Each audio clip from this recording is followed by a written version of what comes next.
Dude, Joe Rogan used to sell fleshlights out of his closet, so What? she can't fight.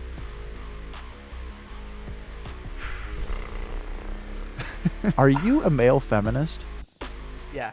This is truly the first time I've respected your opinions. Well. Welcome to episode 29 of A Fighting Chance. I'm Jared, and of course, we have Salvador the Ox Garcia. This is a very exciting edition of A Fighting Chance. We're coming at you on a Sunday, fresh off of UFC 286. We couldn't wait.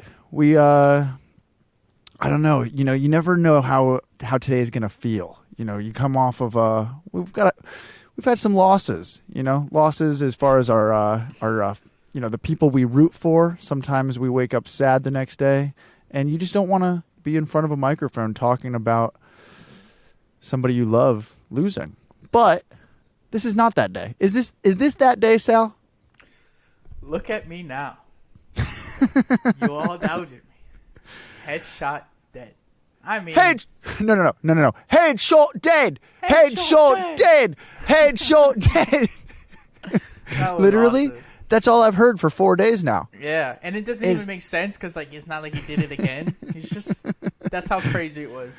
Dude, my favorite was at the press conference. Kamara was like, they don't even like you. They just love London. And they're just all like, headshot dead. Headshot. And I'm like, I don't think he's right on this one. Like this time, I really think, dude, it's because of his story. I mean, it's such an underdog story and people can relate to it. And I really believe somebody who was once booed going out against Gunnar Nelson is now the people's champ in London and all over the UK in general. Yeah. It's almost like, how could you not like him? I can't believe he was booed at the O2 against Gunnar Nelson. Yeah. Well, I mean, Gunnar was on a rise. He's from Iceland. I don't know, man. UK fans are weird. You've experienced this firsthand. Hey, yeah, I think, they are weird. They are very weird. Colby Covington said it the best. They have terrible weather, not attractive women, and bad food. Nice. Nice. Yeah. I mean, what a night, right? Actually, not even a night. What an afternoon, I guess, because I had a whole other day after Leon Edwards retained the title. Did you go out clubbing? Yeah. I flew to London. It was like, headshot. Sounds like on a first class flight. He just gets a private jet all the way to London. He's like, Leon! I'm in the club showing people highlights. Like, look at the knee he landed. Look at this. You went straight to Birmingham and just partied with Leon's mom. No, dude, I'm glad that, one, it wasn't boring. Because it could have very well ended up being, Usman just holding Leon the whole time. And two, that, it was pretty unanimous across the board. Like, he won the fight. There's no, you know what I mean? Like, it was a nice ending to this whole trilogy. Even with the point taken away. Even with the point. Which Mike Bisping was heavily defending, which I thought was hilarious. Dude, I want to be so positive right off the bat. I don't want to just shit on the commentators. I think he was excited that there was a champ and it's in London, and I'm pretty sure he was drunk, and that's all it is. He was just having a good time, I guess. But is that okay? When you're Michael Bisping, I think it's okay. On that card specifically, I think it's whatever. All right, he's home.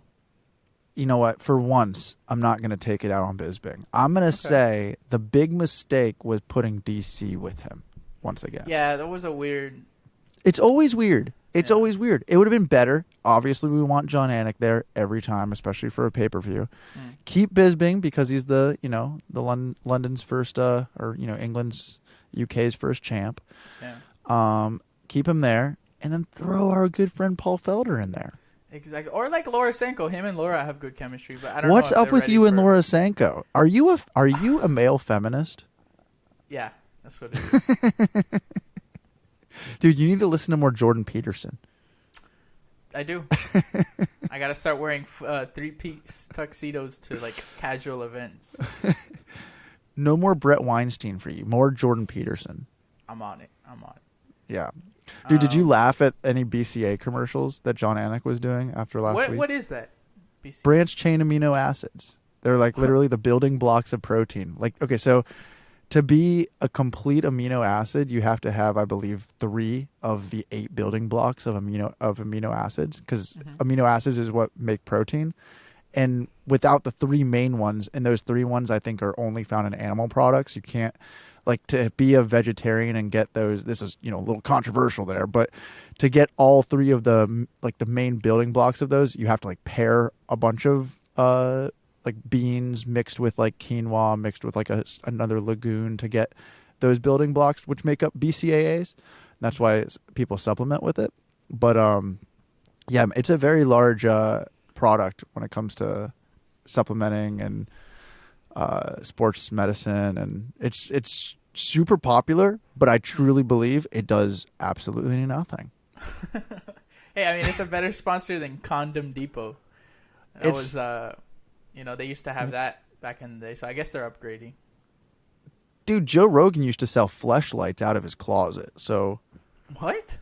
100% when Joe Rogan's podcast started, he was a huge sponsor for fleshlights, which really? do you know what a fleshlight is before we move on? Okay, good. So you don't have to explain it on the podcast. Okay, thank God. So yeah, Joe Rogan used to just sell them out of his closet. That's what his friend, I mean, I think that might be an exaggeration, but he probably had like a warehouse of them that he had people shipping them out of. Dude, you gotta make money, man. You gotta do what you gotta do, When I lived in LA, we had a warehouse filled with like the band gear. And at that storage unit, there was a few storage units that were just filled with protein powder. And it was literally just like models and influencers that were like affiliates of that company, and they just had boxes of supplements that they post some Instagram pictures and be like, yeah, I sell this protein powder. Next thing you know, you live in the valley in California. It's all it takes, pyramid man. Schemes. That is living the American dream. Yeah, pyramid scheme. That's it. Yeah. It's the life. Yeah. Bernie Madoff has a really dear place in my heart. Yeah. But dude. Back to this. I mean, dude. It was so I. Through most of the card, sometimes we text and we talk about certain fights or whatever. Well, I don't know. Well, first of all, tell everybody, tell our fans, tell them the truth.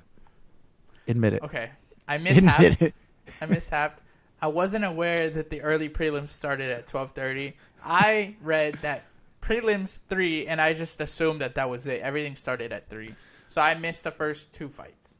This is after 3. last week. Last week you gave everybody a heads up. You said early prelims. Early means but I meant like the card is early. Yeah. But not 12:30 in the afternoon early. Like I was, I felt bad when you texted me. I was like, damn, I should have texted Sal early and be like, yeah, the card's getting ready to start. Yeah. I missed fights I wanted to see too. Like I wanted to see Joanne Wood. I wanted to see Jai Herbert. And I wanted to see Dan Hardy's wife, who I saw landed like a nasty head kick. But you didn't want to see Juliana Miller. No. Dan Hardy's wife. I wanted not Juliana Miller. Not really. I'm not like particularly excited by it. Dude, she can't fight.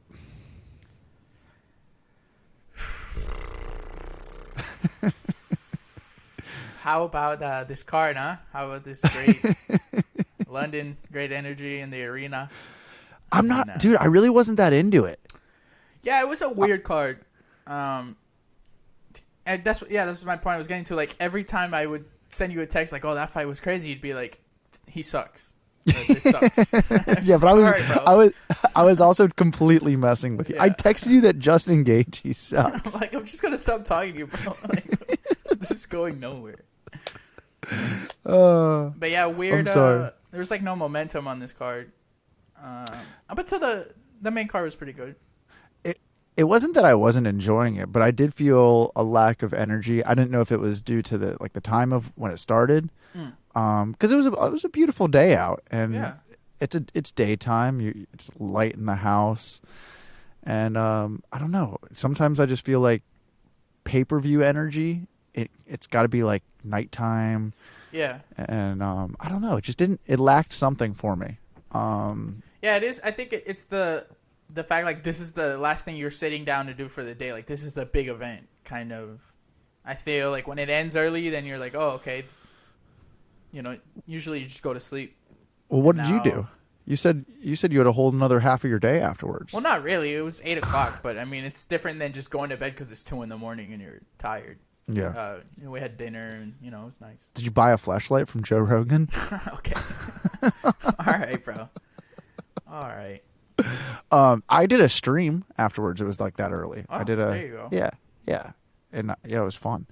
But dude, I really like. For me, all I kept saying is, this is all building up to the main fight. Yeah, it was top heavy. The card, definitely for sure, top heavy. For sure. But it wasn't like it was a bad prelims. Like I'm looking at it now. Makayev looked really great. I don't know how. You were watching by then, right?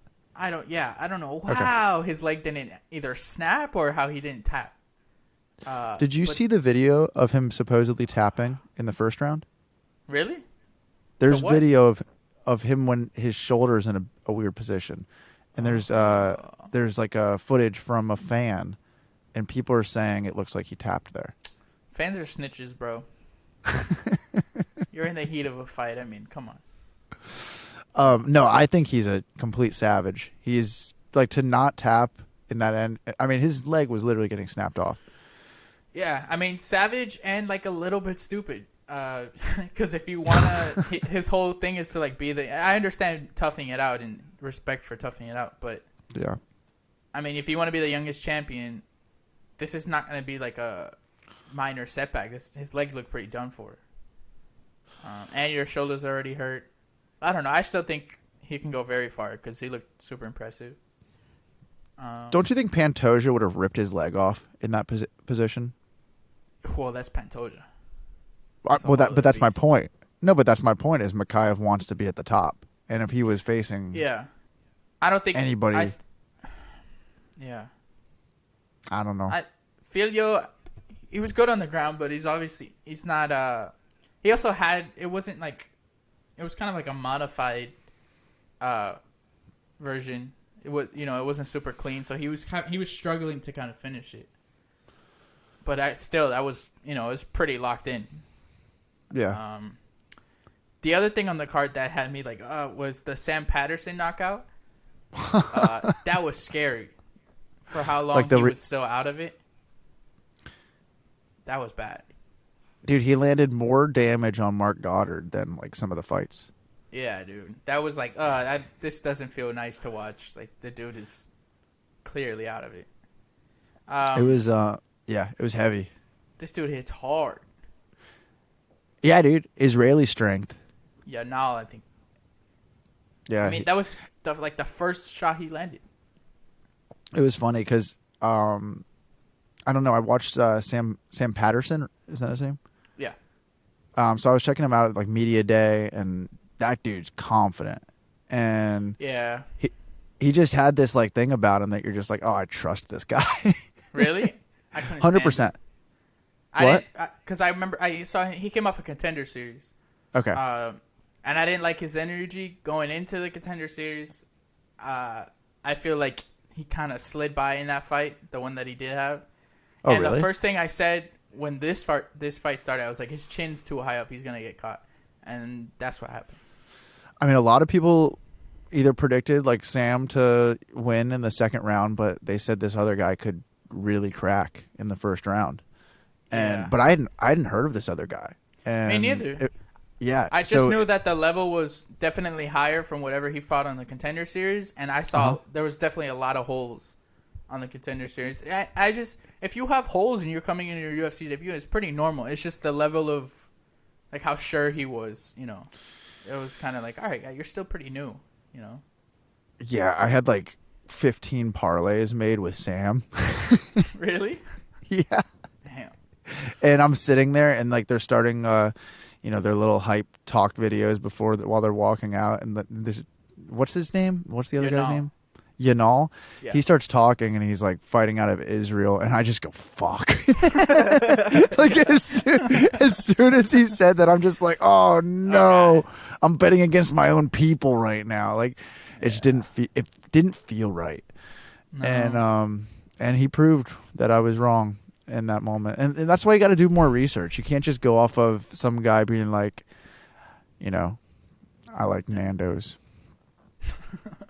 Dude, what about the Marvin Vittoria Roman fight? Did you feel like that was a robbery or fair? Okay, in the moment I did, but you go back and you actually go through the stats, and you're just like, all right, Roman can't win the fight based off of throwing an overhand right. That's not really doing much. Yeah, I feel like Marvin did look improved from last fight, but Roman missed out on so much.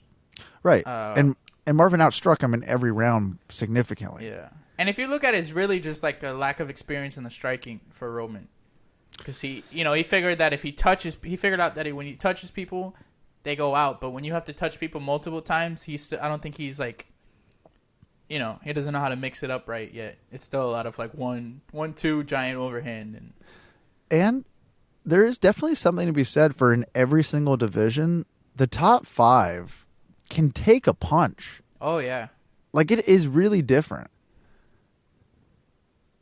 Yeah, Marvin's got a chin.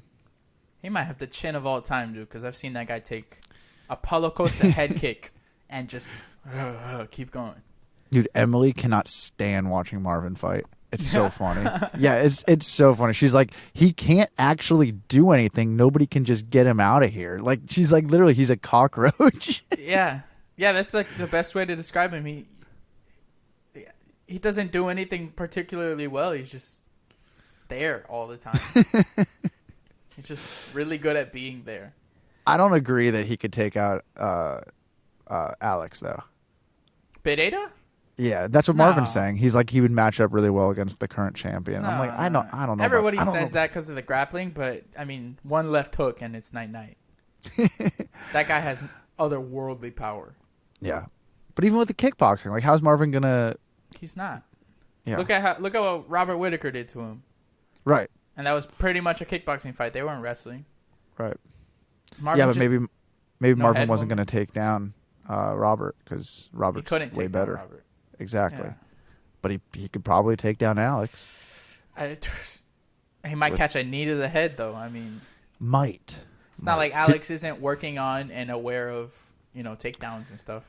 Dude, that would be the most upsetting champion. Marvin UFC Vittori. It really would. Like, and he's a cool dude, but like And I don't. Carla Esparza was champion at one point, so that's Good saying a point. lot. Good point. Okay, can you imagine Carla and Marvin being champions at the same time? On a card. Like they're the headliners. I would literally choose to watch Bellator instead that night. Insulting. Dude, how good did Gunnar Nelson look? I mean, spectacular. And I think at the end of the fight, Yeah. I think he was kind of hinting at, like, I'm done. I don't know. It didn't seem like he wants to come back. He's a pretty He's a prominent legend. coach. Yeah, but he's doing a lot of coaching, isn't he? I don't know about that. I don't Like know. coaching, and I feel like he goes around. I mean, He did mention his team. He's very close with Connor, isn't he? Yeah, they kind of came up at the same time. I feel like a lot of Connor's style comes from Gunnar. Their stance is very similar. Obviously, the grappling's not there, but He needs to fight somebody better than Brian Barberina, though. obviously, but I mean, it's not like Brian Barberina is a pushover. I mean, No, but Gunnar I don't looked feel like really good. they didn't stylistically match up well for Barberina. I don't know. I watched live. Brian Barberina managed to survive RDA for what, like 2-3 rounds. Gunnar got him out of there in the first round. That's a good point. That is a good so I point. just think, obviously, it's a grappler versus a striker matchup, but his grappling is like next level grappling. It's he made it look beyond easy. Did And you he was agree with working the? elbows? He got a performance bonus. Yeah, I agree. That looked great. But how did our Israeli Yanal not get one? Oh, I don't know. Dude. I still think that everybody that I think we talked about it a couple weeks ago that everybody that gets a finish should just here's your damn 50K. There was a few weird decisions. I don't think the Marvin one was a weird decision after further analysis, but I do think there's something to think about with the Lerone Murphy and Gabriel Santos fight. Yeah, because Gabriel Santos looked great. Yeah, and that second round was for sure a submission attempt, and to not have that be on the scorecards is a little weird. Yeah, he would have broken his arm with another 8 seconds, 30 seconds. And Gabriel definitely looked like throughout the whole fight like he wanted it a lot more than Lerone. And he was pushing the action. He was landing heavy. For a debut, he looked pretty great. Sad for Dusko. Yeah, that was a bummer. That was looking like it was going to be a good one too. Yeah, I think that that CLD is some potential for sure. Yeah. Yeah, even like his just his kind of presence in the octagon is different. So there's some guys that are just like, all right, they know something that we don't. Dude, I knew when he started talking. Yeah. When he started talking, I was like, man, that guy's got a cool voice. He's also huge. Yeah, I mean, his voice sounds huge. Yeah, he's huge. He's got a very low timbre. Well, speaking of decisions, this is one that I guess you could have predicted was going to go decision just off of toughness, but the Gaethje and Fiziev fight.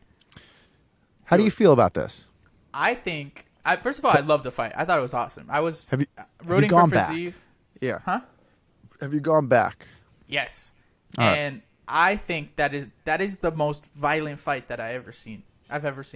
Because the sound of the punches and the kicks that they were throwing, like you could hear it through the arena. And this is not like a prelim fight. This is just in Gaethje. Right. So it was loud in there, and you could hear every shot. It was like, pow, pow, pow. Like they were throwing everything with real intent. Flying knees from Fiziev. Yeah, dude, that was a badass fight. And Justin Gaethje just, proved he's still the cream of the crop. I think that's all you could take away from it. I don't think Fiziev's stock drops anything from this. He's still new in the division. He put on a tough fight. That last round, he just slowed down. For sure, but do you think that Justin won rounds 1 or round 2? That's the question. Because for sure he won round 3, but do you think he won either one of round 2 or 1 or 2? I think the damage just overall wins him this fight more than he really put it on Fiziev to a point where by that third round he was destroyed. And I feel like that's how you should kind of measure, who cares what you did in round 1 if you can barely breathe at the end of the fight. But that's also how fights are scored. Damage is the number one criteria. He did a lot. His face was busted up. For sure, but they're not scored as a whole thing. They're scored rounds 1, 2, and 3. I say you give Fiziev the first round. Second one's close. Third one's Gaethje. So it's kind of like whatever. That's what I'm saying. The determining factor is the real damage that occurred at the end of the fight. Right. But, dude, a judge gave Gaethje a 10-8 in the third round. That doesn't make any sense. Yeah, I don't know about a 10-8 because he was still hitting him. It was definitely not a great round for Fiziev. Right. But it wasn't like he was out of it. No, it was just showing his. He didn't drop him. There was no It was showing cardio struggles, which have happened before for him. Right, and the pace of that fight that they started out on was nuts. But, dude, there's times where fighters are dropped multiple times and they still don't give somebody a 10-8 round for that. Yeah, no, I mean I don't agree with a 10-8, but I agree with Justin winning the fight just in general. But that 10-8 card is the only reason why Justin won the fight. Oh, then I don't know. I don't know. Maybe I gotta rewatch it. I was not saying very robbery. into the fight. It was like, oh my god, this is nuts. So I wasn't looking at scoring. I have to go back and rewatch it. I think his backflip won him the fight. Yeah. I don't think it was a robbery. I think it was an incredible fight. Definitely fight of the night for sure. Damage on the thing is Fiziev was hitting the huge shots to the body. Really good knees in the first 2 rounds. Doing way more effective work in that sense, but his face obviously I think looked way more damaged because there wasn't like Yeah. any blood on Justin, and Fiziev And looked busted up. Fiziev was kind of on the back foot most of the fight, so even just like visually, it looks like Gaethje's pressuring the whole time. Yeah. Even Well, though so was Fiziev is Leon. really great off of his. Well, that was Yeah. different Yeah, for sure. because Kamaru wasn't throwing back heat like Fiziev was. I thought that was a championship performance. He didn't there wasn't major risks. I think the stat was 60% he landed, so super efficient. Just like everything he's throwing, he's gonna land. He had him hurt. He was stuffing the takedowns. I thought he did great. You're talking about Justin, or we're skipping The over? Leon. Okay, I cool. thought we moved Yeah. up into the. My bad. No, you're good. I felt like he was a little ashamed of the obvious Yeah. fence grab. I could definitely hear it in his voice that he wished that wasn't like a factor, because now it's like a talking point Yeah, well, and it made it seem closer than it was, for sure. because that But- what makes it 3-2. What was the majority decision? Right? It was majority, but I still think that round was, in certain judges, a Leon round, which made it a 9-9. Like, I think 'cause there's then if he right. wins that, he's winning the fight 4-1. right, which I think that there's argument for that for sure. Yeah, so it just made it think you seem closer than it needed to be. Yeah, I think you could do Leon rounds 1, 3, or rounds 1, 4, and 5, cancel 3 out, make that a draw, and then give Kamaru round 2. Yeah. I think that's fair. That's my score as somebody who didn't even see the fight. A real student of the game, this guy. I had my heart on the TV screen. But yeah, I'm glad that he won. I feel like he's a great champ. Like how he holds himself, how he fights. It's like the picture perfect champion. Yeah, he's not a douchebag. That's Exactly. what makes it perfect. Like right off the bat, we've already stepped up about 50 points. Yeah, and he's getting better every fight. And he's had fights where he's a lot more, I guess, gun shy. Not that he wasn't. He was kind of gun shy in this fight. But it was a classic Leon Edwards performance in my eyes. What did you watch the press conference? I started watching some of it. I did you see. Yeah, I think I know what you're gonna say. Don't let him bully you, son. What is that? that? Dude, you didn't hear that? Oh, the pre-fight press conference. What, Usman? Yeah. Yes. Yeah. Pre-fight. I saw that. Dude. Don't let him bully you, son. He said that like Don't let 80 him bully times. you, son. Dude, he was like real. I felt like that had to have been getting under Leon's skin in that moment. It sounded like Usman did it and then was like, "Oh wow, this is a really good impression," and then just kept doing it. Because it was. It was scary. I close. don't like Usman, but that was bully you, son. it was good. really good. He's like, "Oh, I got something here." It's like, I see. Yeah, and after the fight too, he was like pacing around the cage, and I was preparing for like the most obnoxious post-fight speech of all time. But I gotta give credit. He handled it pretty well. Like he gave his respects to the champ. He wasn't like complaining about the decision. I do gotta say I don't agree that they're gonna do a fourth fight. I don't see why. At this point. Well, I mean, he'd have to work back up to the title. But even then, like, who wants to see that fourth fight? I mean, if Leon beats 3 people and Kamaru beats 3 people, it's inevitable that it's going to happen. If Leon has beat 3 people at 170, especially if it's the lineup of people that he's going to have to beat for those 3 people, I don't think he stays at welterweight. I think then you're talking like super fight with Islam or something. At 170. That would be at 170. Right, but that would be he's fighting whoever that person is instead of Usman. Like I don't think Usman's gonna want to stay around for another 3-4 years. What was I gonna All say? right, if Leon beats Colby, Shavkat, Bilal if he gets a shot, like this is a murderer's row of people. No, he could take out both those guys tomorrow. I think the Colby fight and the Bilal fight are both wins for Leon. Shavkat, I have no clue though. I think the Colby fight's going to be harder than Bilal. Yeah, but Shavkat though, that's the guy. I think there's a chance that Colby's harder than Shavkat. Colby's insanely skilled. But it's Shavkat definitely the showed. relentlessness of Shavkat though, and like violent relentless. Like Colby doesn't really hit hard. His wrestling's kind of like chain wrestling. It's not like I'm gonna take you down and dominate. It's like I'll take you down, you get up, and we do it. So it's more tiring. But Shavkat is going in there to kill you. It's a different Shavkat. Like I mean, he has 16 finishes. Yeah, dude. He's never not had a finish. Just give Shavkat the championship right now, then, based off what you just said. I mean, I won't mind seeing him beat up Bilal. I'm fine with that matchup. Dude, can we just give anybody that can beat up Bilal for the next 10 Bilal fights? Just make him the gatekeeper for title shots. Like, you're good, we get it, but we don't want to see you fight for that belt, guy. No, dude, I really don't want Bilal to ever be the champion. I know how good he is. He could definitely be the champion someday. And I didn't like him, like his personality at first, but I've heard him and listened to him more. He's a nice guy. It's fine. It's not him personally. It's just how he fights is so incredibly obnoxious and not like in a dominating way. It's like other than the Brady fight. That's why this is the best podcast. You don't like his fighting. I don't like when he talks. Yeah, there you go.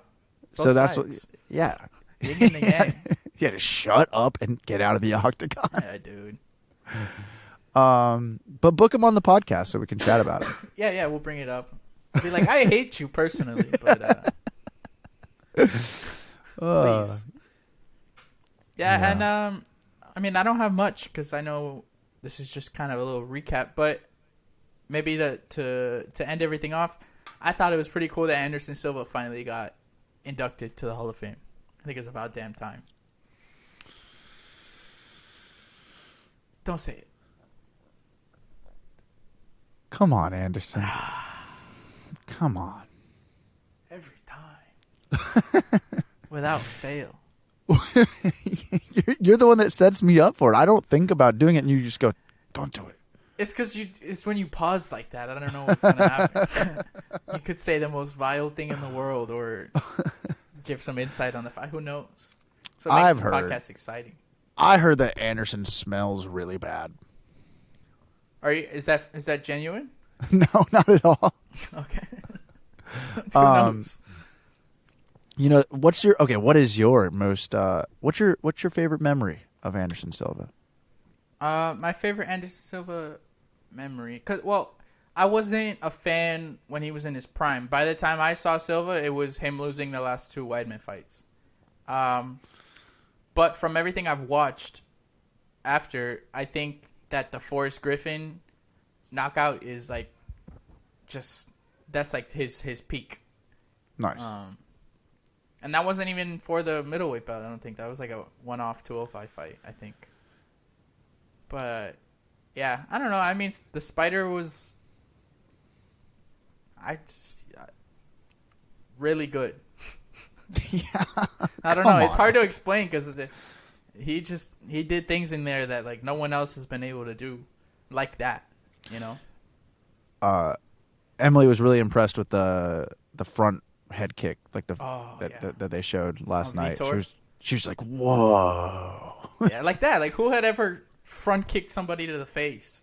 Yeah, like, he just pulled that out in the middle of a world championship fight. I mean, it was a problem. And that's it still irks those me are good that memories. Jake Paul won that fight. Not a good memory. Not a good memory. It's like that's the last memory I have of Anderson Silva fighting is losing to Jake Paul. So, those are good memories. Yeah, it is what it is. You have anything else, my man? What memories on Anderson Silva from me? Oh yeah. Yeah, dude, I got some memories. What's up? I think my favorite memory is when he was going through his house on an embedded, showing like a little Cribs episode of his house on when he was the champion. He accidentally showed some testosterone and some pills from a jacket. Nice. That's hands down my favorite Anderson Silva memory. Nice. Have you ever seen that? No, I haven't seen that. That's pretty awesome. It's real. Though. Yeah, it's real. And you can just hear how nervous he gets when the camera goes to it. Dude, I think my favorite. Sorry. It's real. No, it's awesome.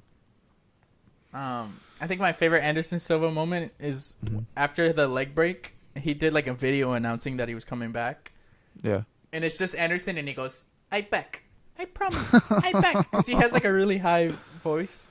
Yeah. That's still my favorite Anderson Silva soundbite. He does.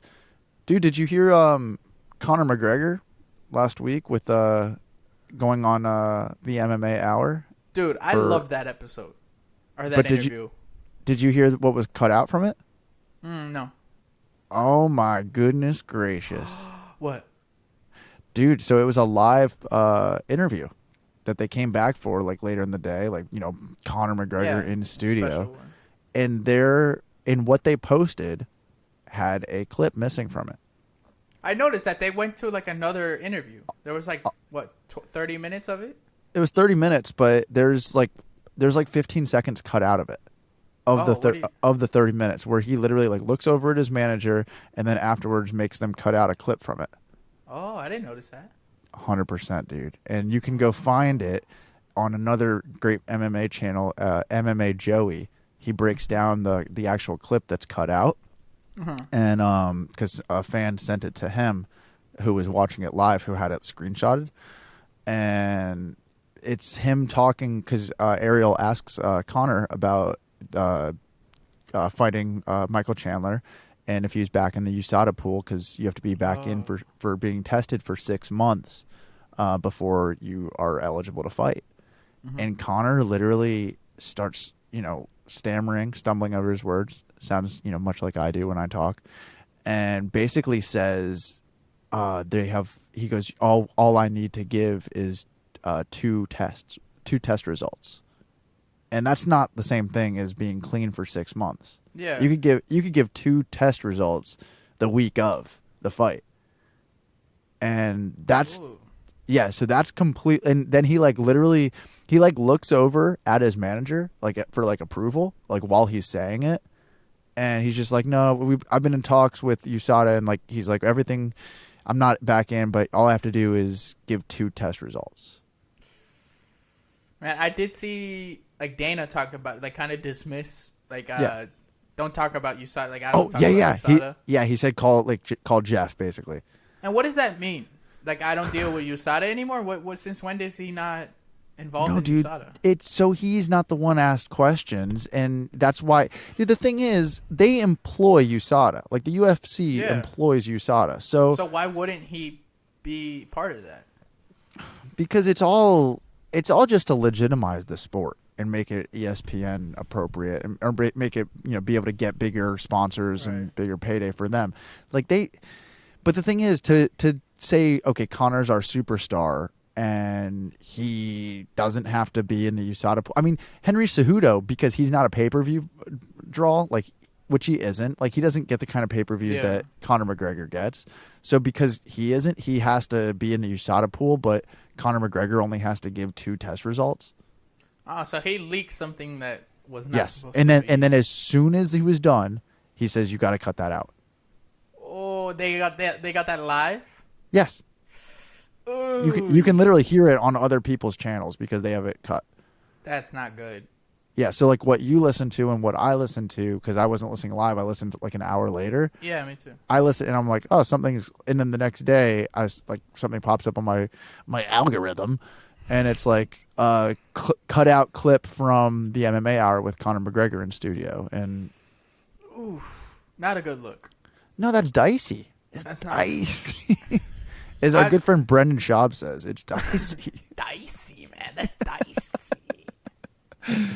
What was I gonna say? Yeah, bit weird. He also called out Ariel at the end, which I kind of liked about the Dylan Dennis thing. Yeah, yeah, and then kind of going into stop with this whole 10-8 Ariel thing or hell. Yeah. It's just kind of bask in the fact that you have made it, that you have your own platform, that you are the biggest MMA person or journalist in the sport. Step away from all that negativity. That's what he was saying. Yeah, that is what he was saying. I thought was pretty cool from Conor, considering that's coming from Conor. Also, kind of if Conor McGregor is telling you that, maybe time to chill out, dude. Because dude, I don't know, man. I don't think has a line. Did you not like when Ariel and Brennan were going out back and forth the last year? I thought it was cheesy. It's like what you're threatening Brendan Schaub, like he still wouldn't just demolish you. I don't know. He has this false sense of. You don't think he 10-8'd Patty Pimblett? But what do you with mean? The text, like, the why text does he have receipts, to, the like, text receipts, man. What are you, a middle schooler? You're bringing out text receipts. Like just that, all that drama stuff. I know he likes WWE and all that, but all of that in the end doesn't really help him at all. You know, it's like cool in the moment. Okay, you won 10-8, but then what? You just ruined another relationship with the biggest star or one of the biggest stars in the sport. I don't know. I think he's just airing too much out there. This is what I think, and I understand what you're saying, but for me, I grew up a huge Howard Stern fan. And I love the element of, like, take no prisoners. But that's Howard Stern. You know, Howard Stern is a personality, and that's I think Ariel's always been a personality. I honestly, as a fan, I view Ariel as that. But he wasn't for so long. I don't like this, like, switch. You know, Ariel was never... He was a nice guy, and he had cool relationships with the fighters. And then in the last, 2 years, this is like new persona came out. It's like, where'd this come from? Because they tried to bury him. That's really why. Yeah, I just think it looks a little, I guess, immature. I don't know. But just say, who could talk? He's the biggest guy in the sport, you know? Just say the truth, Sal. What? Just say how you really feel. What? It's because he's Jewish. Don't do this to me. No. Whoa. This is not how you... We can't do this. You can't do it. I'm your ally. What's going on? No, I didn't say me. I said it's because Ariel's Jewish. That's not at all. Come on, Sal. Just making things up now? Dude, please. I needed that to be played this episode. Play it nine more. Ian Wedrick. Headshot dead. Headshot dead. Well, yeah. No, dude, I know that's not the reason. I'm just giving you a hard time. You're just joshing. Just joshing around. Yeah. But dude, I'm really glad that we recapped this fresh right after the card, because honestly, we had a lot to unpack, and I felt like this is the first I've really had a good conversation about it. And if it was later in the week, who knows if I would have had the same chutzpah. I thought you were going to say this is the first time I've had a good conversation with you, and I was like, really? It took 29 episodes for this one? Is the first time. This is truly the first time I've respected your opinions. Yeah. I'll step it up. I'm sorry. Jeez. No, that's not true. Once again. But yeah, maybe we can make this, I don't know, a fighting chance mainstay after these big cards, you know, just keep it fresh. We'll see. I mean, only if the fighter we're rooting for wins. Right. Yeah. Yeah. Like if Alex Pereira gets like dominated by Israel Adesanya, we might just cancel the episode for that week. And we might cancel the whole podcast. Yeah, I'll just give up at that point. It's not even worth it. Come on, Alex. Yeah, let's go. Come on, Alex. Come on, Alex. Headshot dead. Dude, the thing that I don't like about it is Leon and Izzy've got the same manager, Tim Simpson. Yeah. And I like him. I don't mind Izzy. I don't mind him. It's just whenever he's fighting somebody that I do like, he gets more annoying. But like when he was fighting Marvin, I liked Izzy. You know what I mean? It just depends who he's fighting. He should fight Kamaru. And then fight Francis. Yeah. They just take out each other. Dude, okay, last thing I'm going to ask you is how'd you feel about the whole Rodriguez and Kamaru thing? I thought that was hilarious. It's like, guy, he was born in the continent. Like, what do you... I mean... Dude, Kamaru's racist. Kamaru's racist. Those were racist remarks. I guess so, yeah. That's like, there's no other way to work. There's literally no other way to look at that. If it was reversed, think about it. Yeah. Think about it. If it was a UK fighter saying something about like saying some like if it was a white UK fighter saying something about a black UK fighter who was born in the UK, think about that. Those are terrible things to say. Yeah, it's like it's also a weird thing to argue. Like it's just factual. He's African. He was born there. He was raised there. That's what it is. Like, why are we comparing where people are from now? I don't like it at all. And then if you read Kamaru's statement on paper about like if my family was Chinese and I moved to it's such a funny quote. Yeah. When you just read it. Well, it was kind of what? Sorry, I didn't mean to cut you off. Go for it. No, I was just gonna say book Rodriguez and Kamaru. I like that fight right now. Do it, book it. Yeah. That was kind of like a theme throughout the week because essentially that was his point with Leon and the UK fans. Like, they don't love you. Leon wasn't, he was born in the UK, but he's a UK guy. I mean, for sure. It's just where he was planted. He was raised there. That's home. As much as he respects his roots and all that. Dude, do you know what hasn't been said on this episode? What? And I feel like you've just been ignoring the fact that I was 100% right about Colby Covington. Oh, yeah. Our clip's even doing good because I think people are looking up Colby Covington title shot. Right, but last week I literally said Colby would have the next shot, and then he's in London weighing in. Well, I did say it couldn't happen. I just didn't agree with it more than anything. But credit to you. I mean, they call you Mystic. I got a Mystic Mac. Can't say Mystic Mac. That's a tough one. Yeah. He said he cut 18 pounds in one day. Do you believe him at all? Yeah. That's wild. I don't know, because I always thought he was like a smaller welterweight. Like, he was always pretty close to... He is. He said he only gets up to 185, but he said he was at a Donald Trump buffet, and that's why he got up to 180. McDonald's. That's why he got up to 188. Yeah. I don't know. Maybe. Dude, I'll say this right now. Like I've said, I'm a huge fan of Sean Strickland. I've been a huge fan of Colby Covington for a very long time. He's funny. He does it for me, man. He makes me laugh the same way that Chael makes me laugh. I like when he yells, "You're dead! You're dead!" It's my favorite. There's so much anger behind it. It's like, yeah, I believe you. I like when he talks about... You're dead? I like when he talks about his bedroom cardio with his porn star mamacitas. Yeah, it's just like silly. I'm not silly. Sometimes he goes a little far. But some of the stuff is just like, it's just funny.